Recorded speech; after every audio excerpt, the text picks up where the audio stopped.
It's hard to really say what this book is about. Meaning, like, there's a lot of meanings with the book, but it's hard to really define the book. It's hard to really point what this story is for the book. Not really pointed, but talk about the story mainly because of how the story is developed.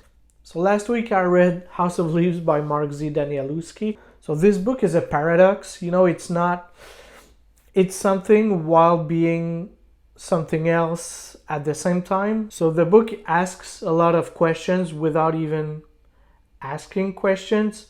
It has a lot of meaning without having clear meanings. It tries to answer the questions that it not really asks without answering any questions. So it's really it's hard to really describe this book because, as I said, the book is kind of a paradox in itself, and also you have these unreliable narrators throughout the book. I feel like all the narrators in the book are unreliable, actually, which is a good thing.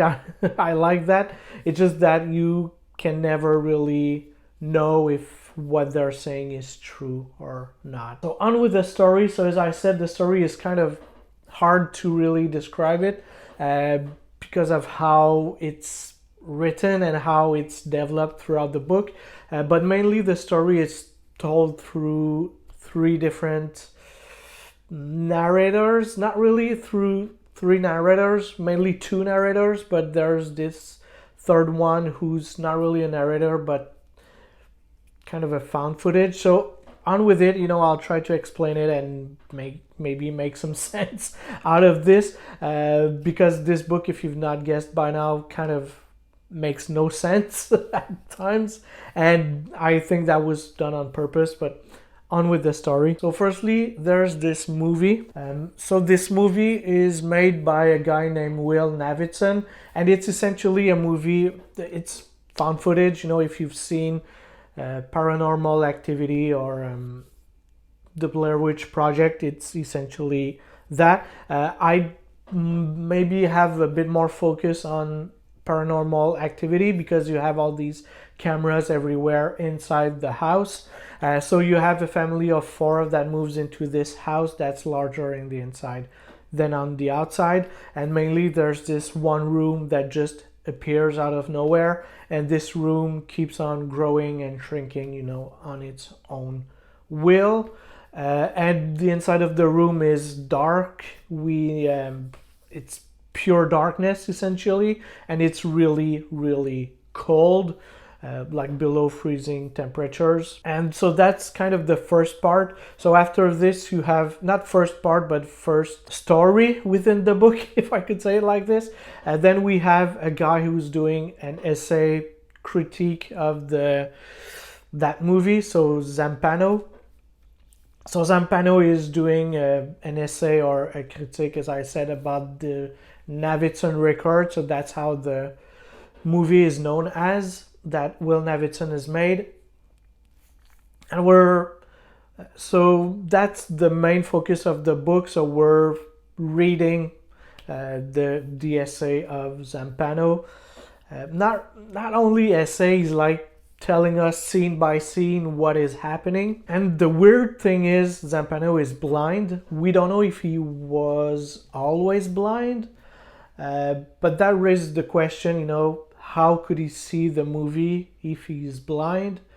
And also, it's not clear if that movie really exists in the book itself. Like, it's not clear if the movie really exists in the universe that the book is essentially. And then we have this third person, so the second narrator. So as I said previously, we have mainly two narrators. So Zampano, since we're reading the book that he wrote essentially. Then we have Johnny Truant. So his name in French is different. So I read the French version of House of Leaves, and in French his name is Errand instead of Truant. Both these words are French. So Truant is like a truand, so a gangster, con man, a crook essentially. And errant. So errant is like not drifter but wanderer. Yeah, something like this. Like he's wandering aimlessly, so he don't have any goal in life or stuff like this. That's what an errant is like somebody who has no purpose, and just walks aimlessly or live his life aimlessly, essentially. So I feel like both these things really describe this character well. So essentially, Johnny Truant or Errand or Truant or whatever, Johnny finds the book that Zampano has written. Essentially, Zampano dies at the start of the book, and Johnny is just editing what Zampano has written, and we're reading like the edited version of Johnny's recollection of everything. Not recollection, but editing of everything, essentially. And we're following Johnny's story through footnotes. So there's a lot of footnotes because it's it feels academic, because since it's an essay on a movie, you have all these quotations and all of these footnotes that Zampano did, and also you have Johnny's footnotes where he just talks about his life. So if a section of Zampano's book is reminding him of something from his life, he'll just talk about that for quite some time. Johnny Truant is the definition of unreliable character. He's just, he has mental health problem. He's a liar, compulsive liar, and he's just really unreliable. And he's the one, that's saying that this movie doesn't exist. From all the research he's done, he's never found anything about this movie, actually. So that movie doesn't exist, at least from Johnny's perspective. So that being said, if the movie doesn't exist, then Zampano is also an unreliable character. I really believe that the movie doesn't exist in the book, mainly because how would Zampano have seen this movie if he's blind? And I feel like he's been blind for quite some time. And the book takes place like in the year 2000, I think, or 98, something like this, 1998 or something. And the movie came out like in 96 or something like this. So you have only 3 years. And at this point, it feels like Zampano has been blind for more than 3 years. So I'm pretty sure that this movie just, doesn't exist. It's just Zampano created that movie out of nowhere. So the room that appears is kind of a labyrinth. And since it's always reshaping itself, it's like the perfect labyrinth where you can just get lost and never be found, actually. And the book is written in a way that it reflects just that. The book is a labyrinth in itself. I wouldn't go as far as say it's scary. There are some scary parts. It's more spooky. Everything that happens within that room is just eerie always, and really spooky. It's my kind of horror, things that I enjoyed the best. And it's a labyrinth, and the way the book is written just reflects that labyrinth and that getting lost, that feeling of getting lost, essentially. Because at times you have to physically rotate the book in order to read what's going on.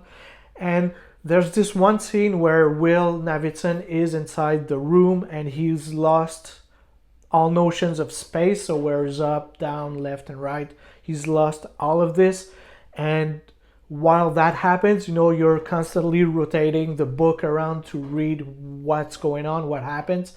And I felt it because I lost where was up and down with the book, not in real life, but with the book itself. Like I lost where I was in the book, what was up, what was down, where was the next page, what was the previous page. So at one point I was confused, while reading the book, and it does something to your brain. Like this book physically did something to me, like in a way that no other book has ever done, and I'm pretty sure that no other book will ever do.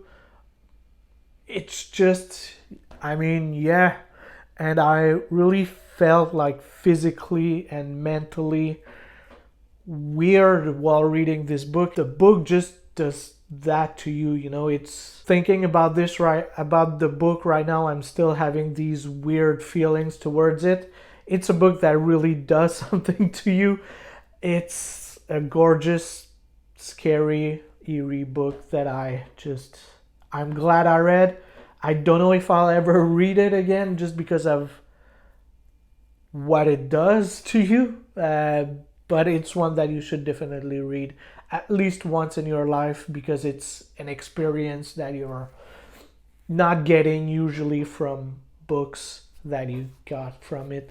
The closest thing I could say with this book is like playing a video game, because you're physically interacting with it, but even then, you know, it's its own thing, you know. But this book really does something to you, something that I've never had before. I've never felt from a book before, and I'm pretty sure I'll never feel again from a book. So that's it for the review of this book. I know it's a longer video than what I'm used to. This book deserves even more time than this. I just feel like I might not be the right person to really talk more deeply about this book, mainly because it's so intense. I don't know. Yeah, once again.